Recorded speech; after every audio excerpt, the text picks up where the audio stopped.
Hare Krishna. Thank you, God, Prabhuji. Devotees with the chanting today. Wishing everybody a wonderful, most blissful Shri Radhashtami today. After a wonderful celebration we had at the center yesterday, today is the actual day of Radhashtami, so we will all honor that sincerely by following, like Prabhuji was saying, following the instructions of our acharyas.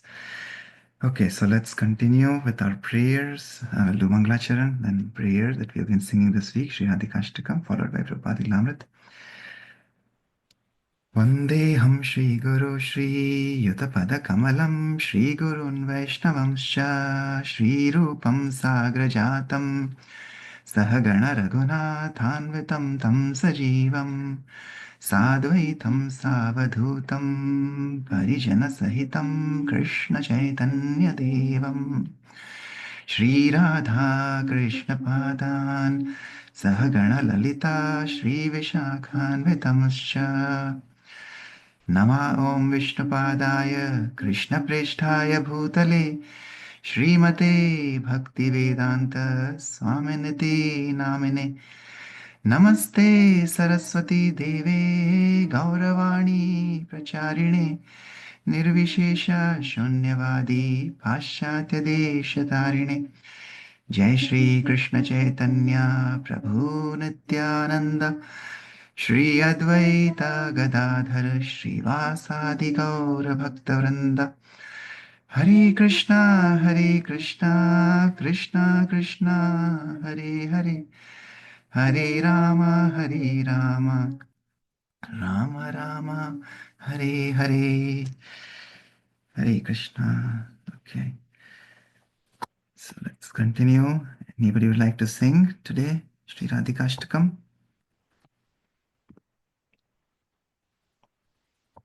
So sharing the screen. This wonderful prayer by Shri Krishna Das Kaviraj Goswami Maharaj, author of Shri Chaitanya Charitamrit. And by reading Chaitanya Charitamrit, now we get closer to Shri Krishna, because Chaitanya Mahaprabhu, as in the mood of Srimati Radharani, gives us the experience of love of God. So similarly here, the author who has so mercifully given us Shri Chaitanya Charitamrit, this is Krishna Das Kaviraj Goswami Maharaj, giving us also this nectar in the form of Sri Radhikashtakam. Okay, I'll continue to sing then, and then we'll read the translations together. And yeah, continue. Even if you're on mute, please, I would encourage everybody to sing along, so that way we purify our consciousness and develop love of Godhead. Hare Krishna.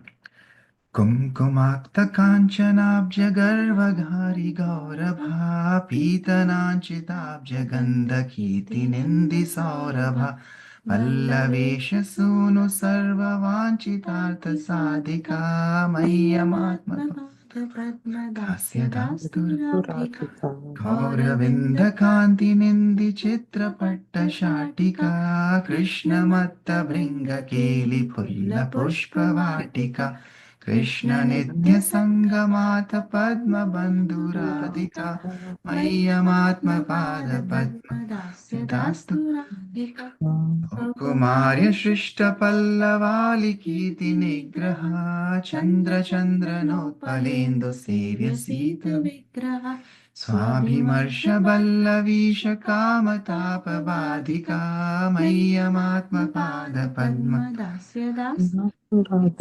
Vishwavandhya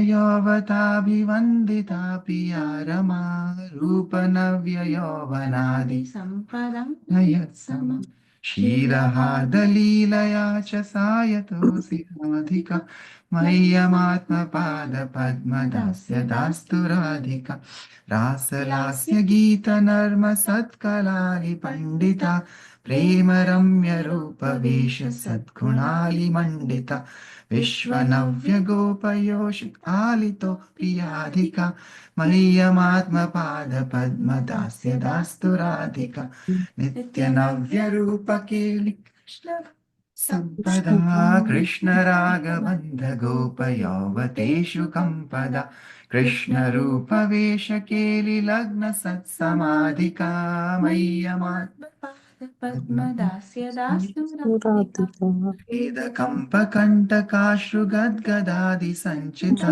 मर्षहर्षवामदादि Vasavamadi भावभूषणाञ्च Bhavabhoshananchita Krishna Netratoshti Ratna Mandali कृष्णनेत्रतोषिरत्नमण्डनादिदाधिका Radhika Mayyamat Padma मय्यमात्मपादपद्मदास्य दास्तु Dasadastu Radhika Radhika या Yakshana Krishna Vipra Yoga Santo क्षणार्धकृष्णविप्रयोगसन्ततोदिता Dattita Netra Dainya Chapala Dila Vrinda एकदैन्यचापलादिभाववृन्दमोदिता Modita Yatna Krishna यत्नलब्धकृष्णसङ्ग Sanga किलाधिका Nirgadika Mayyamatma Padma Padma मय्यमात्मपादपद्मदास्य दास्तु Radhika Dasadasradhika अष्टकेन Satyena यस्त्वनेन Yastavanena नौति Notikesha कृष्णवल्लभां Vallabham दर्शनेऽपि Darshanepi Sailajadi शैलजादिदारि Yoshidani दुर्लभम् Durlabham Krishna Sanga Nandita कृष्णसङ्गनन्दितात्मदास्य Atmadasya सेतुभाजनम् Siddhibhajanam तं Tam करोति Karoti नन्दितानि Nandaliti सञ्चयाशु साजनम् Sanchayasya मह्यमात्मपादपद्मदास्य दास्तु Radhika मह्यमात्मपादपद्मदास्य दास्तु Radhika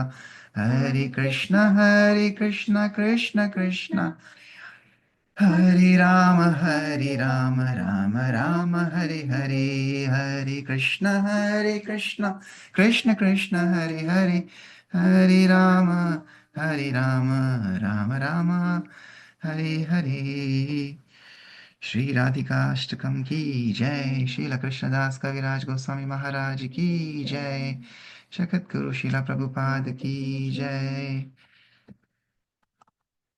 Bhaktivinoda ki jai. Okay, we'll read the translations. Anybody who would like to take up the service? I can read, Prabhuji. Hare Krishna, Shriya Mataji, wonderful to see you. Yes, please go ahead. Her splendorous golden complexion steals the pride of a golden lotus flower, anointed with a tinge of red kumkum vermilion. Her sweet fragrance mocks the fame of the aroma of a lotus flower sprinkled with saffron powder.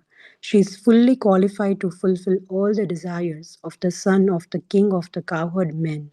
May Sri Radhika bestow upon me the service of her own lotus feet. Her amazing and colorful silken garments make the splendor of red coral feel ashamed. She is a garden of blossoming flowers where the maiden bumblebee named Krishna performs amorous pastimes. She worships the sun god daily in order to attain the continual association of her beloved Krishna. May Sri Radhika bestow upon me the service of her own lotus feet. Her charming youthful delicacy negates the fame of the freshly sprouted leaves.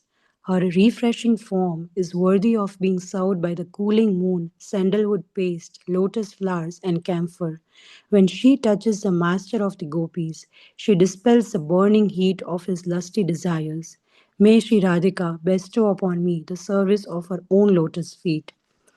Although the goddess of fortune, Lakshmi Devi, is adorned by other youthful goddesses who are themselves glorified throughout the universe, still she is nowhere near Sri Radhika in the matter of beauty, praiseworthy youthfulness, or other divine feminine opulences. There is no one in the material or the spiritual worlds that is superior to Radhika in the expression of naturally loving pastimes. May Sri Radhika bestow upon me the service of her own lotus feet.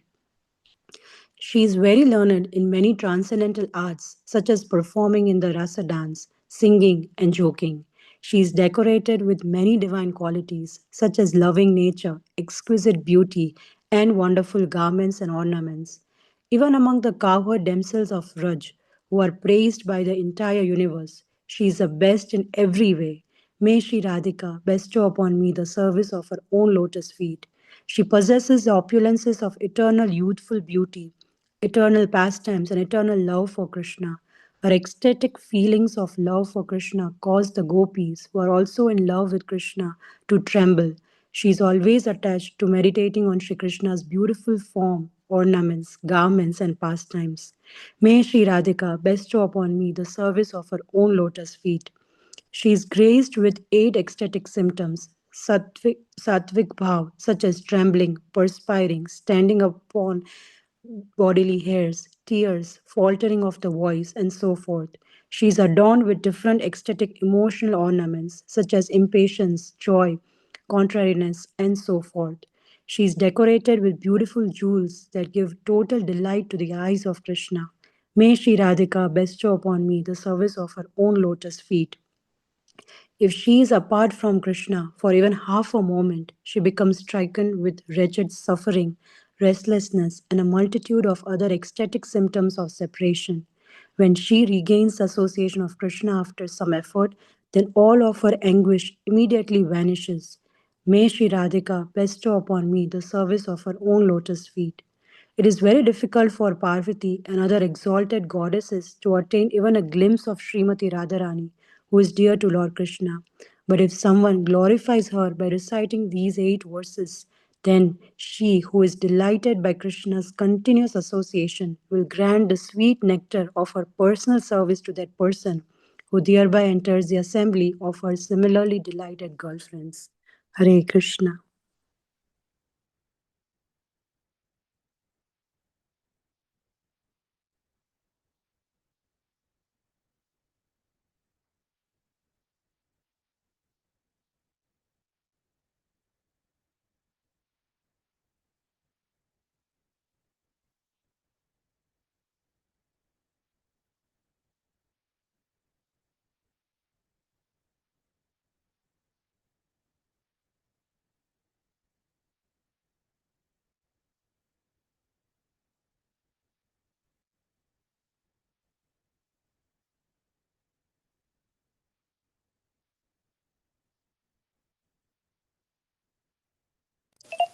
Hare Krishna. Madanathat Prabhu, you are on mute. Hare Krishna. Thank you, Srimati. Sorry, thank you, Anand Gauri Mataji, for letting me know I was speaking on mute. Yes, so saying this wonderful prayer reminds us, like how we were told by Premvilas Prabhu yesterday, this wonderful prayer or wonderful Mahamantra that has been given to us by the mercy of Srila Prabhupada and our Acharyas, Guru Parampara. Every word, every syllable of that is Srimati Radharani, right? The mood that he was explaining, Hare is also Radharani, Krishna is also Radharani, because Krishna, she is also known as Krishna Mai. Krishna Mai means every cell, every atom of her existence is nothing but Krishna. So she is filled with Krishna. And Rama is also nothing but Radharaman and Radha Madhav. So it's all Radharani and it's all Krishna. And this, when we sing this beautiful prayer, we are reminded that yes, every moment she is associated with Krishna. And like how Prabhupada yesterday also actually was so nice. And yesterday, today, of course, we're celebrating Radhashtami. Prabhupada was teaching the mood of what is love of Godhead, right? That interviewer who was challengingly asking Prabhupada in Gainesville, Florida, why have you come to teach love of God if it's the same everywhere, right? Prabhupada says, yes, it is the same. But unfortunately, all over the world, people have just forgotten who is God, who are we, what is our relationship with God. So I've come to give that pure love of God back. And he says that this is what we have been getting from Chaitanya Mahaprabhu. This is God's own words. Chaitanya Mahaprabhu has come to give us this love of God in the mood of Srimati Radharani. And all three actually, like we say, like Prabhu was also explaining yesterday, we have Sambandha, Abhideya, and Prayojan. Sambandha is like how our Guru helps us establish our Sambandha with Sri Krishna, with Sri Radha Krishna. And through what? Through the process of Abhideya, process of following Bhakti, which is, they have so mercifully given us this Mahamantra, and everything is there in the Mahamantra. We just need to sincerely chant. So that is our Sambandha with Sri Krishna by following the process of Abhideya, Bhakti, by chanting Shravanam, Kirtanam, Vishnu Smaranam Adi. And then what happens at the end? We receive the prayojan, or we reach the prayojan, which is the goal, ultimate goal, which is to attain the love of God, which is what Srimati Radharani is giving us here. So again, if we just follow our acharyas who help us connect us to the parampara, and we follow their instructions by following the process of bhakti, abhideya, then Srimati Radharani will be pleased and we'll be able to attain her through the process of bhakti, and we'll get the love of Godhead. So let's continue reading Prabhupada Lilamrit. We are continuing on chapter 35, this remote corner of the world, which is Gainesville, Florida, where Prabhupada is going and boldly preaching. Okay. Chaitanya Mahaprabhu's expressed desire was that in every town and village of the world, his name be heard, and no Vedic injunction could prohibit that. Of course, the Vedic literatures advised a devotee to live in a secluded place and avoid worldly men and women, and they advised the devotee not to disturb the minds of innocent persons or preach to the faithless. According to one Vedic injunction, a devotee should not even see the face of a non believer. Such rules and regulations, however, intended mainly for the protection and purification of the neophytes, were superseded by a stalwart acharya acting on the higher principle of compassion. And in support of that higher principle, Lord Krishna had promised, "My devotee shall never be vanquished." The surrendered preacher, taking up Lord Chaitanya's highest order, would be immunized against contamination despite regular contact with worldly persons. Even at the risk of his own spiritual life, the preacher approached worldly people and in return, Krishna protected him. Prabhupada was merciful to everyone, everywhere. Therefore, he was Jagat Guru, the spiritual master for the entire world. To become Jagat Guru didn't mean to claim that one was better than everyone else or that he was the best Guru in the world. Jagat Guru meant that, like Narad Muni, a preacher of Krishna consciousness went everywhere, preached everywhere, and had disciples everywhere. And Srila Prabhupada did that. On arriving at one US airport, Srila Prabhupada had mentioned that yogis had formerly traveled in three different ways: by flying carpet, by pigeons, and by mantra. Then, why have you come today on American Airlines? The reporter had challenged. Just to be one with you, Srila Prabhupada had said, smiling. But that Prabhupada had come by jet instead of by some extraordinary mystic power was actually no less miraculous. The miracle was that he was always traveling and that wherever he went, he spoke the message of Krishna consciousness, created faith in the faithless, and transformed the low grade persons of Kali Yuga into pure Vaishnavas. Srila Prabhupada, in addition to his selfless, compassionate traveling, was also offering volumes of transcendental literature. His disciples in 65 centers around the world were gratefully accepting their role of assisting him, assuring him that they were able to preach to the people in their areas and that he should feel confident to go on opening new frontiers of Krishna consciousness and presenting more and more transcendental literature. His disciples especially wanted him to have time for translating Srimad Bhagavatam because he had told them that that was his desire. Often he said that if he could simply spend time translating Srimad Bhagavatam, he would stop traveling. He could not stop traveling for very long, however. Even if he found enough peace and a suitable place for concentrating on the Bhagavatam, duty would call. Again, he would have to travel to see new people, to introduce Sankirtan in a new place, to ensure that his movement was progressing smoothly. Srila Prabhupada, therefore, had developed a routine of translating Srimad Bhagavatam anywhere he went for at least a few hours a day. He had a briefcase with Sanskrit Bhagavatams and commentaries and a suitcase with a dictating machine. Wherever he was, he would rise in the middle of the night, sit at his desk with his dictating machine and Sanskrit and Bengali volumes, and take up where he had left off, translating the verses into English and composing his Bhaktivedanta purports. Thus, his busy traveling and his translating were able to go on simultaneously. Hare Krishna. Let's transition to chapter 36. In every town and village, Hari Bol. पृथ्वी नगरादि ग्राम सर्वत्र प्रचार होइबे मोरा नाम. Okay, London, August 1971. From Florida, this remote corner of the world, Prabhupada returned to New York and after 3 days flew to London. There he became ill. On August 14th, he wrote to Tamal Krishna Maharaj, "I am sick here since the last 4 days. There is no sunshine. Almost always there is darkness and rain. So it has affected my health because I am already rheumatic." Prabhupada said he wanted to retire from traveling and management. This body is old, it is giving warning, but he didn't have sufficient confidence that his leading managers could push on without his pushing them. Prabhupada complained to his secretary, Shamsundara, criticizing him and the other zonal secretaries for not producing and distributing his books on a large scale. "Why are there no books?" Prabhupada demanded, and Shamsundara cringed, unable to give a satisfactory answer.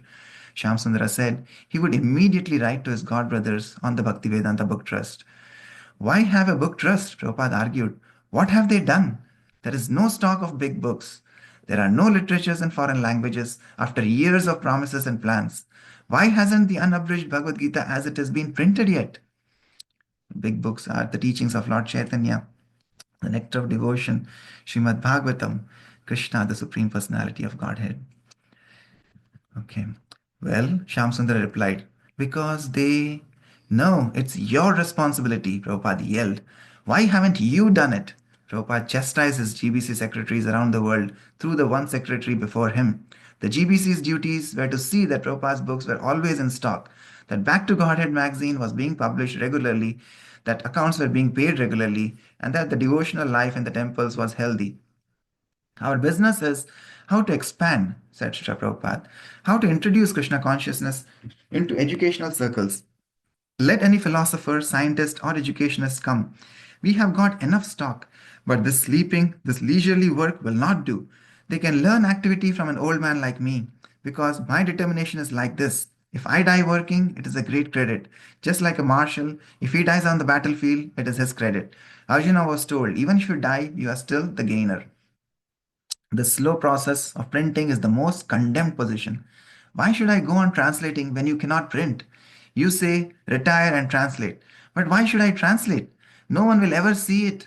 I can give you volumes. That is Dai Nippon. Who will print in Japan on credit? So why don't you print? Always, it is to be done. It is to be done. That's all. And big men complaining. Either he goes or I go. This restlessness, this diversion has to stop. When the Father is providing, it is the duty of the Son to serve. I am the Father. I am giving you everything. Why don't you serve me by printing these books? If one book only is read and understood, that is sufficient to make him Krishna conscious. Don't you see how important it is?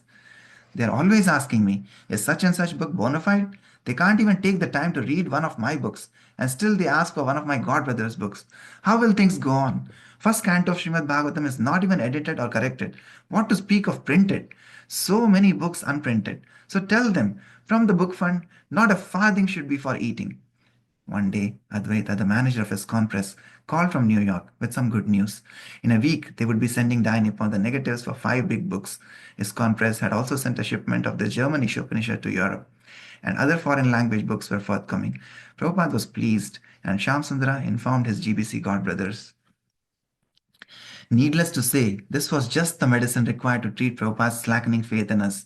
Things are looking up, but still, Prabhupada encourages us all to write up these reports and get a clear, all round picture of the total book situation. Although Prabhupada's health was still weak, he felt heartened to hear that his books were being printed, and he continued with his translation and commentary of Srimad Bhagavatam. Ranchod. One night, I was up very late, 1 o'clock in the morning. As I came in, I saw that Prabhupada's lights were on in his front room, and I could hear his voice speaking into the dictating machine. I came up the stairs, being as quiet as possibly I could, so Prabhupada wouldn't know that I was up so late. But as I passed his door, I couldn't resist the temptation to just stop and listen for a while. I tried looking through the keyhole, but I couldn't see anything. So I just listened to Prabhupada's voice as he was dictating Srimad Bhagavatam. Then, all of a sudden, he stopped. I supposed, I supposed he was just thinking about what he was going to say next.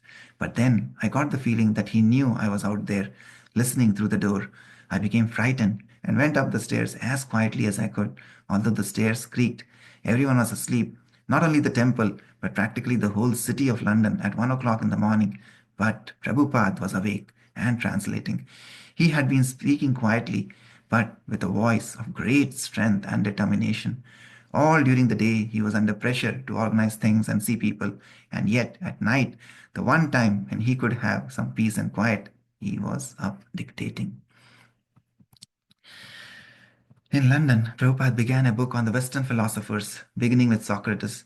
Every morning, Shamsundar would present a synopsis of a major philosophy to Prabhupada, and for several hours, Prabhupada would discuss the philosopher's major points from the light of Krishna consciousness.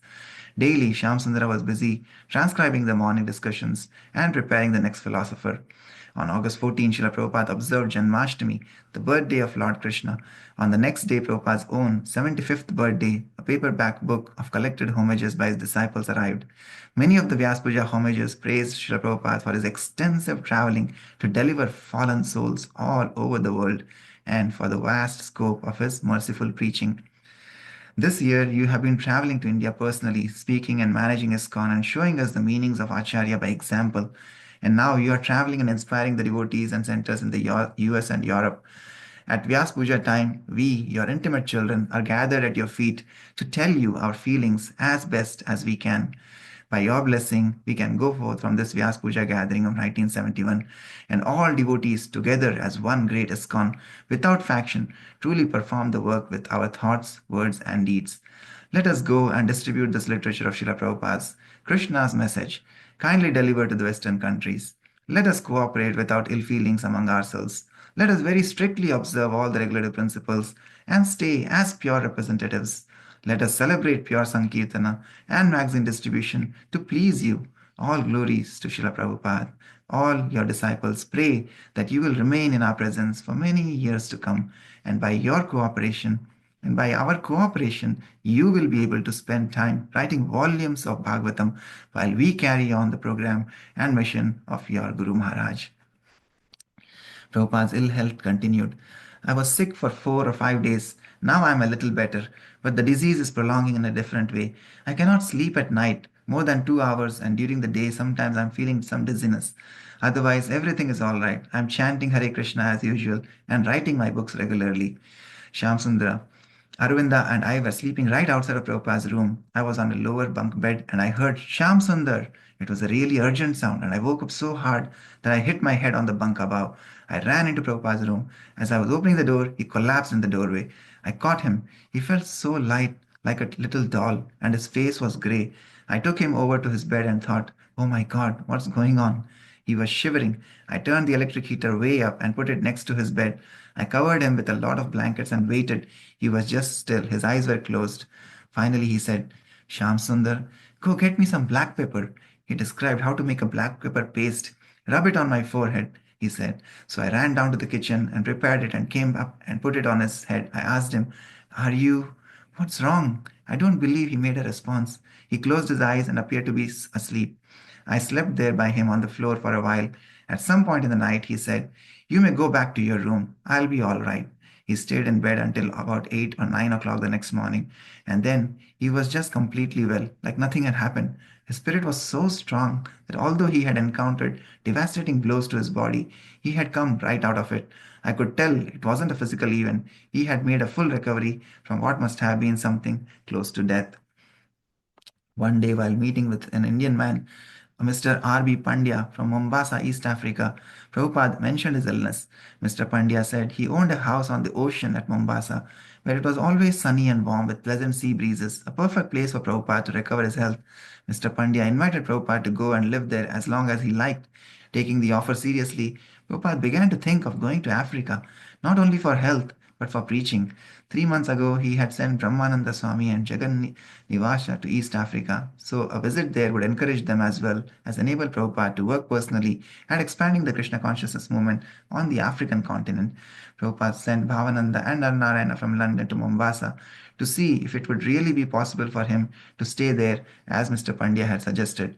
When Bhavananda and Narayana arrived, Brahmananda Swami, who had been struggling in East Africa with only one assistant, was delighted to see them and to hear that Srila Prabhupada was coming soon. Previously, Brahmananda Swami had been preaching in Florida, and Prabhupada had written him to go to Pakistan. Immediately, he had gone, along with one assistant, Jagan Nivasa, flying to Paris and then taking the Orient Express through Eastern Europe. On hearing that war fever was building in Pakistan, Prabhupada had sent a second letter to Brahmananda Swami in Florida, advising him not to go to Pakistan. But Brahmananda Swami had never received the letter. En route to Pakistan, while holding public kirtan in Turkey, Brahmananda and Jagannivasha had been arrested and detained for several days on suspicion of being Christian missionaries. Finally, Brahmananda and Jagannivas had arrived in Pakistan, where students had spit at them, accused them of being spies, threatened them, and called them names. Several times, people on the street had rubbed the Vaishnava tilak off the devotees' foreheads and wanted them not to show themselves in public, or they would be stabbed. Local Hindus had warned the devotees to leave as soon as possible, and so they had reluctantly decided to go to Bombay to see Prabhupada. Meanwhile, in Bombay, Prabhupada had read in an Indian newspaper that Pakistani soldiers in Dhaka had killed 4 Hare Krishna missionaries. I am very much anxious to know about Brahmananda, Prabhupada had written. The day has been full of anxiety with this bad news, and still it is going on. When Srila Prabhupada had heard that Brahmananda Swami had actually arrived in Bombay, he had asked to see him at once. Like a father recovering his lost child, Prabhupada had embraced him. You risked your life just on my order, Prabhupada had said. After some days, Prabhupada had told Brahmananda Swami, you should go to Africa. If you go, then we will be on all the continents. Hare Krishna. Okay, let's pause here. Thank you so much. Yes, anybody would like to share anything from today's reading? Any comments, reflections?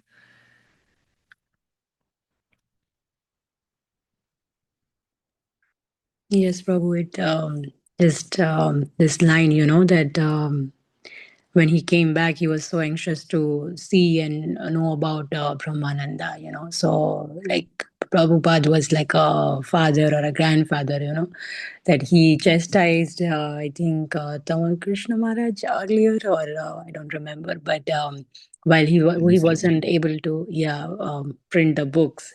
And he also took care of, there's other side of him, where he also took care of his disciples so lovingly, So that's so sweet.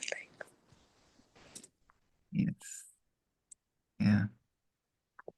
The Adi Guru, as representative of Adi Guru, he's like the father, and he has the love of like motherly love, like the love of Godhead that Srimati Radharani bestows. So that's what I was saying yesterday. Like they are all connected as Satchitananda, the the Sandhini Shakti, the Samvit Shakti, and the Ladini Shakti of Krishna as Balaram and Radharani.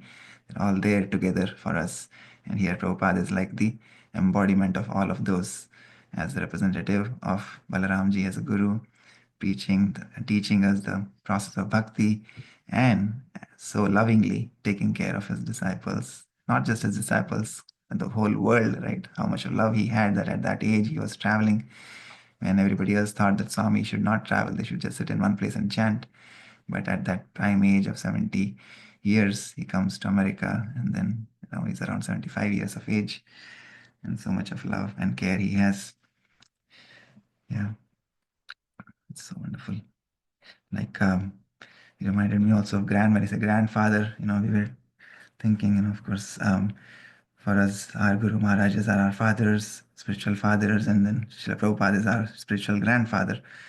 And there's a wonderful pastime where Srila Prabhupada, when he was seated, I think it was in America, I don't know if it was in New York or it was Hawaii, but when he was at he was in America, one of his disciples, I think Kartikeya Prabhu, he prepares this. So Prabhupada, like here, Prabhupada is ill and sick, right? So Prabhupada used to usually like warmer weathers, and he would like to have some warm halwa, something that he would like a warm halwa whenever his health was bad, because that will give him strength and nourishment, and also warm things helped him. So this disciple, he thought, okay, Prabhupada, is not keeping well. I should make halwa for him. He'll really like it. So so he makes this halwa, but he has this kind of wheat, like a different kind of wheat with which he makes crushed wheat grains. So he makes halwa with that, and then he takes it to Srila Prabhupada, and Prabhupada looks at it and says, "What is this?" He says, "This is halwa, Srila Prabhupada." So he makes it with so much love, and out of love and devotion to Srila Prabhupada, he makes this so sincerely. But Prabhupada looks at it and then he says, "What kind of halwa is this?" Because Prabhupada is so used to, like, the suji, the rava halwa.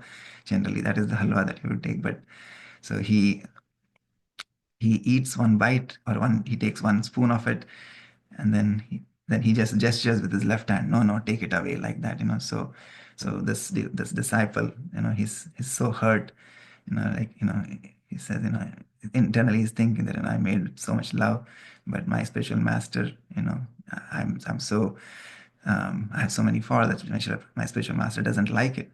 So he asks me to take it away. So he comes out of Prabhupada's room, he brings it back, and then there is outside, like how in 22nd Avenue also Prabhupada used to have Panchatattva picture, and has his Guru Maharaj's picture.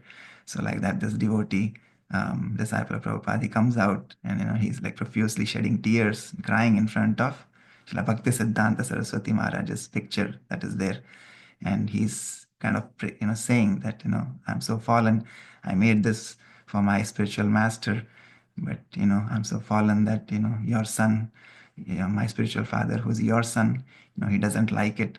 So it was like he was just crying and praying to Bhakti Siddhanta Maharaj. And Prabhupada somehow immediately knew, like, he just calls him, Kartikeya, Kartikeya, where then he just goes running into Prabhupada's room again.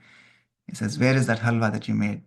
He again brings that halwa and he just offers to Prabhupada, and Prabhupada eats and eats. So he just relishes now. Every spoon that he takes, he relishes, and he finishes the whole cup. And he says, did you make more? Do you have more?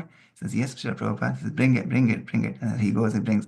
Prabhupada finishes everything that he made. All the full halwa he finishes. And then, Prabhupada tells him that, that the spiritual father is merciful, but the spiritual grandfather is even more merciful. So somehow he knew, like, like because Prabhupada is connected to his Guru Maharaj every single moment. So this disciple, he was crying in front of his Guru Maharaj, his Prabhupada's Guru Maharaj, right? And so Prabhupada tells him that the spiritual father is merciful, spiritual grandfather is even more merciful. So that way we are all very, very lucky. And of course, we have such wonderful spiritual fathers. For those who are initiated, we have our Guru Maharajas who are so loving, caring, and who have connected us to the parampara. But Prabhupada's disciples tell us that, while we should not lose heart that we have not seen or we have not met Srila Prabhupada physically, right? Because he is always there in his instructions. So Srila Prabhupada's disciples, our Guru Varga, they tell us that you all, like we all are very, very lucky, because for them, Srila Prabhupada was the spiritual father, right? But for us, Srila Prabhupada is the spiritual grandfather. So his mercy is even more on us, than on our spiritual fathers. So again, that is the mood, and that is the love and compassion that the Vaishnava, pure devotee of the Lord, has. So again, our Guru Varga are so compassionate on us, fallen souls, and they are giving us even more mercy by telling us that we are more fortunate than them, because Srila Prabhupada is our spiritual grandfather. So when we read these books of Srila Prabhupada, when we associate with the Vani of Srila Prabhupada, how much pleasure our Guru Varga would have, just imagine, because we are serving them by serving Srila Prabhupada, and vice versa. So when we serve them like this, their joy, their love of Godhead increases more and more, and we get a drop of that through Srimati Radharani, through our Guru Parampara. Hare Krishna. Thank you for bringing up that nice point, Shri Mataji. Hare Krishna. All right, anybody else would like to share anything?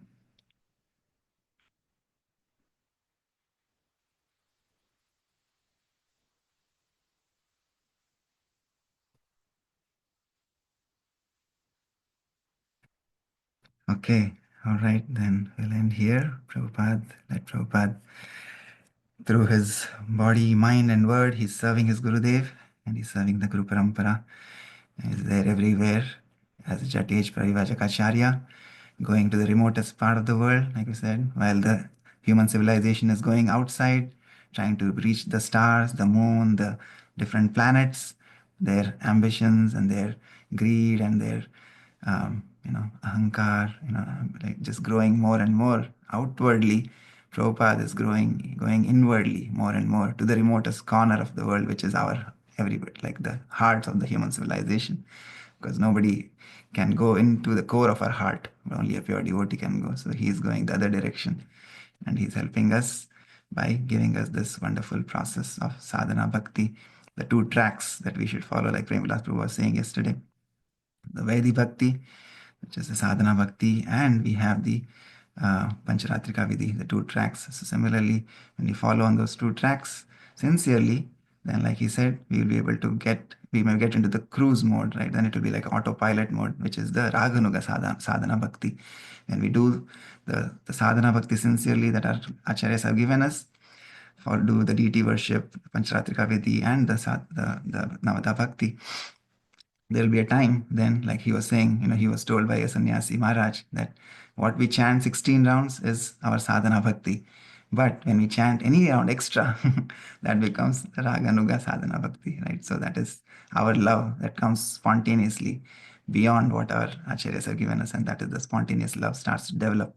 And eventually, when we keep on practicing, chanting, hearing, just these two simple steps, Shravanam, Kirtanam, are the foundation. We keep doing that, then eventually the mercy will flow. We'll get into this cruise mode, autopilot mode, and eventually we will be able to reach the goal of Bhava Bhakti, Prema Bhakti, through the mercy of our Guru Parampara, through the mercy of Shri Radha Krishna and Balaram. Hare Krishna. With that note, thank you once again and wishing everybody a wonderful Radhashtami celebration.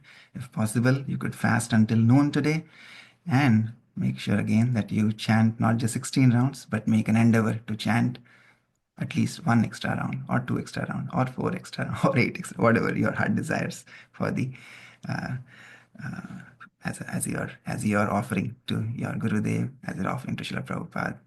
Hare Krishna.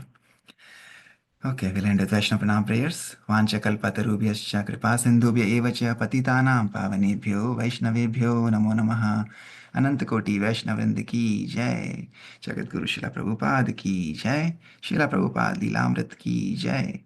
Shri Radhashtami Mahamahotsav ki jai. ISKCON Cincinnati ki jai. Nitai Gaur Premanande. Hari Hari Bol. Hare Krishna. Hare Krishna. Hare Krishna. Hare Krishna. Happy Radhashtami. Happy Radhashtami.